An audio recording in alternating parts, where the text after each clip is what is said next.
There are a lot of places to get alcoholic beverages in Hollywood studios. Trust me, I would know. But there are only 3 places I would consider to be true bars. Today we're gonna do a little battle of the bars to see who ranks supreme here at Hollywood Studios. So what actually qualifies as a bar? First, there's gotta be a designated bartender. There's gotta be a full service bar in addition to having some specialty cocktails. There's gotta be snacks, and I need a place to be able to enjoy said food and drinks. And that also immediately rules out a lot of the places that you would get drinks. Like this video if you wanna see that video where we review every place you can get an alcoholic beverage here, but that's not today. First up is Baseline's Taphouse. The theme is quite literally just California. This place actually used to be called the Writer's Room. The Writer's Stop was a cafe that was here when this area was part of Streets of America. This place is paying homage to the Writer's Stop, and they have lots of writing memorabilia. In the inside, I was hoping it would feel a little bit more cozy, and it kind of just felt sparsely decorated to me. Definitely the vibes are out here. There's the market lights. The picnic tables out here are really cute, and you can even sit around a tree. Ambiance, I'm gonna have to give it a 3 out of 5. So at each of these locations, we are gonna get a cocktail and a mocktail. This is the Baseline Select Margarita. I got it with a salt rim. I'm assuming you could have also gotten it with a sugar rim if you asked, but sugar rims are appalling. And then for the mocktail, we decided to go with the Barrelitos Strawberry Hibiscus Soda. Both of these drinks are on tap, which I think is an interesting choice considering this margarita is $18.50. For a cocktail on tap where they just had to pull a spout, I think it's a little crazy. I don't know how you feel about that being on tap. That doesn't even have any alcohol in it. Let's give it a try. Okay, definitely tastes a lot like strawberry. It kind of does just taste like strawberry syrup to me. I mean, clearly it's not naturally flavored. Look at the color of it. I'm gonna have to give that a 2 out of 5. I think we can do better. I'm curious what you're gonna think about the margarita. It's a pretty good margarita. Yeah, I actually think this is pretty smooth, and I didn't even have it with the salt rim. Maybe I don't like margaritas. I do like that it came with a rim though. When you go to a California-themed tap house and they ask for a rim on your plastic cup, I think it's a nice touch. So what would you rate that? I really wanted to like it because the bartender was so nice. I don't think that you can expect much better from a tap house that primarily does beers. I'll admit that. Right down the middle, 2.5. Next up, we've got the spiced almonds. It's supposed to be a house-made sweet and spicy mix. It's giving nuts for nuts vibes. Give it a go. This is like what I would want my free bar snack to be, but instead it was $6. I'm gonna have to give this a 2 out of 5. Okay, this is the pretzel. Comes with beer cheese fondue and spicy mustard dip. Off the bat, it's a solid looking Bavarian pretzel. And I don't know if you saw it, but they had it in these really fun looking pretzel warmers. I'm curious if it's gonna be like rock solid, like the Mickey pretzels normally are. I'm gonna just go right in and rip it. It is still pretty warm. It is nice and like fluffy. I have to say I appreciate the amount of salt. It's pretty evenly coated. I'm gonna go in with the beer cheese first. There was a congealed layer of cheese film. Controversial opinion. I think that might actually be a sign of a good cheese sauce. Cheers. Cheers. This is definitely like unique to Baseline. Also getting a lot of like pepper, but not in a spicy way. A bit more flavor than you get one of those prepackaged cheese containers that come with the Mickey pretzels. It's a lot better than that. Now, I don't like mustard, but I do feel to give this a fair review, I do need to try the mustard. Oh, it really smells like mustard. Oh, that to me literally tastes like horseradish. I don't know how I feel about that. This might be the best pretzel I've had on Disney property. I think I'm gonna have to give this a 4 out of 5.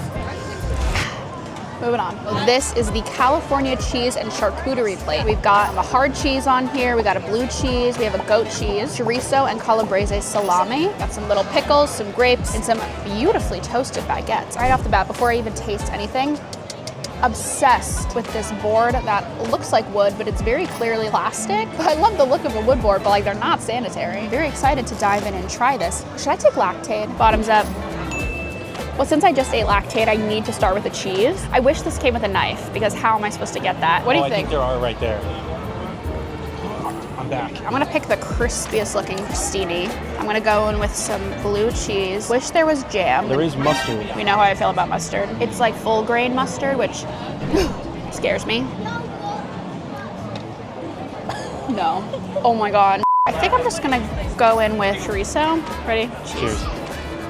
That's phenomenal blue cheese. This is kind of melting your mouth chorizo. Yeah, I'm gonna go in with the goat cheese.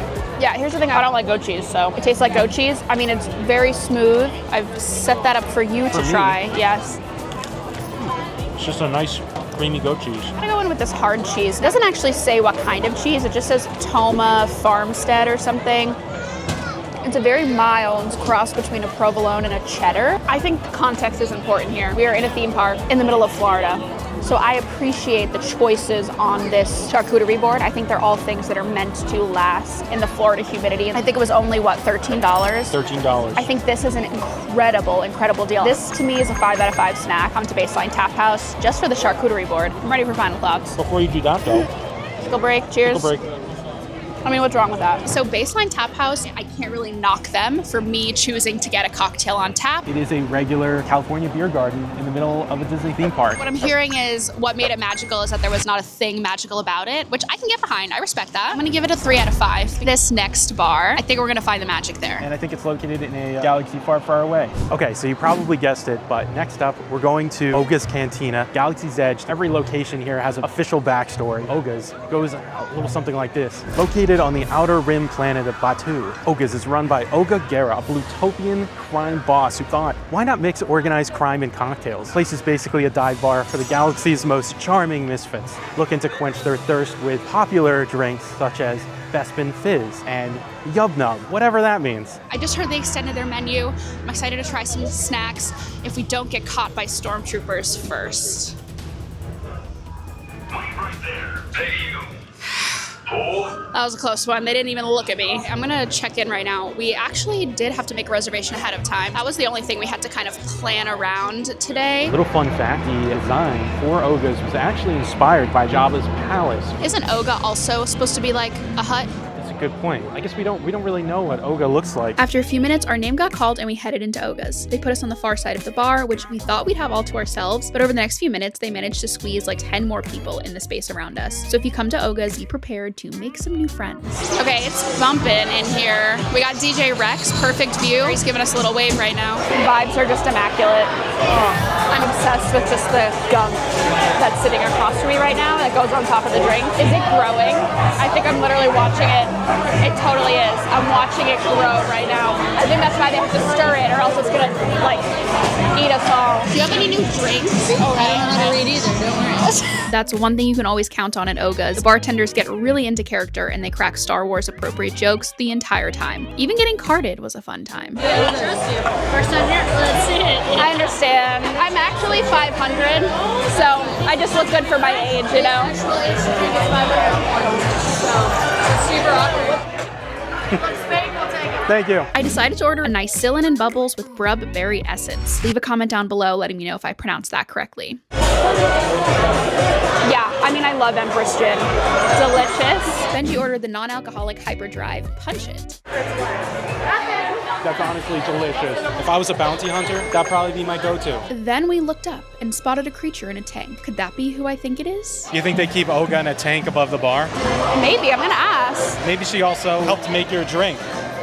I hope not. I asked a helpful bartender if the creature in the tank was Oga, and they instructed me to search on my datapad for some images. Oga's image came right up, and she didn't exactly look how I pictured her to. Our next food item, if you can call it food, was Oga's Obsession. Oh my god, there's Pop Rock. It's not good. Wow. Just when you thought it couldn't get more gelatinous, there's the popping boba. I don't think that they would serve this on Earth. Our next food item arrived, and we got the umbaran cheese roll. Pull apart bread? Oh my god. Oh, I did not take enough lactate for this. That is delicious and spicy. I've never had anything like this before. And it came out like piping hot. That's so like cheesy on the inside. My stomach is gonna hurt later. Oh my god. It's like nacho cheese in there. That's so good. All right, I'm trying the sauce here. And like a sweet mustard sauce. Holy crap, that was so messy too. And then we couldn't leave without trying a Bespin Fizz. The bartender said it comes out just as sparkly 3 days later, which I cannot confirm or deny. I don't think I like the white cranberry juice, but I think that's just a me thing. I do like cranberry juice. I think that's pretty good. Sadly, our allotted time of 40 minutes was up, and it was time to head back to Batuu. The biggest downside, I'm sure you could tell, it's how like tightly packed you are in there. So you have to be okay with that. I think you can't beat the ambiance here. This is peak Disney Imagineering for me. So we got the umbaran cheese roll. It was incredible. It might be one of the best park snacks I have ever had. We also did get Oga's Obsession, but Oh my God, I thought we were gonna be stopped. So on theme, but taste for me, I wasn't into it. All of the drinks are on tap. I asked the bartender if I could just order like a vodka soda here, and she said that if you're looking for something like that, get off planet, because Oga has a very strict menu that they have to follow. Drinks overall for me, I actually think the mocktail was my favorite. Overall score, let's hear it. This is a tough one.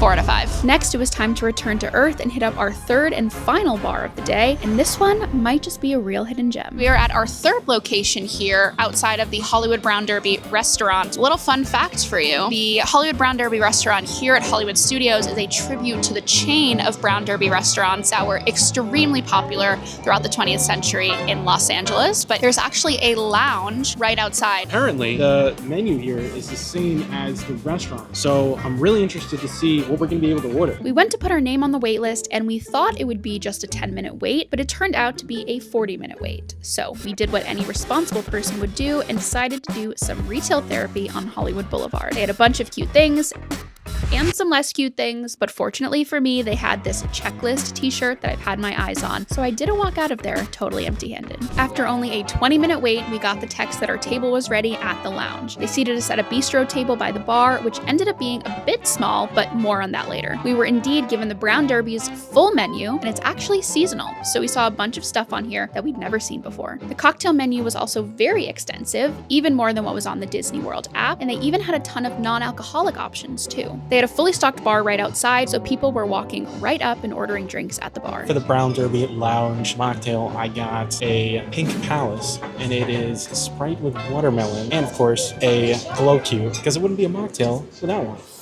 That's probably the most refreshing thing I've had today. It is like real watermelon juice. It really doesn't taste like a syrup. That is incredibly refreshing. And then this is a Floridian Collins. Very refreshing, very, very light. And it's great for a place like this where it's a lounge, you're outside. So it definitely fits the vibe too. We also ordered 3 appetizers because we couldn't help ourselves. The tables are very, very small. These are the prosciutto croquettes. They're potato croquettes with prosciutto and a bechamel sauce. Next, we got the pork belly with mushrooms. To round things out, we got the burrata salad topped with strawberries and pine nuts. Lactate break. This looks delicious. Gonna get some of that strawberry and some of the pine nuts. Really, really good. Right? Pretty light, just perfectly dressed. That is a true croquette. Wow. It's creamy, crunchy, salty. That is a phenomenal croquette. Oh my God.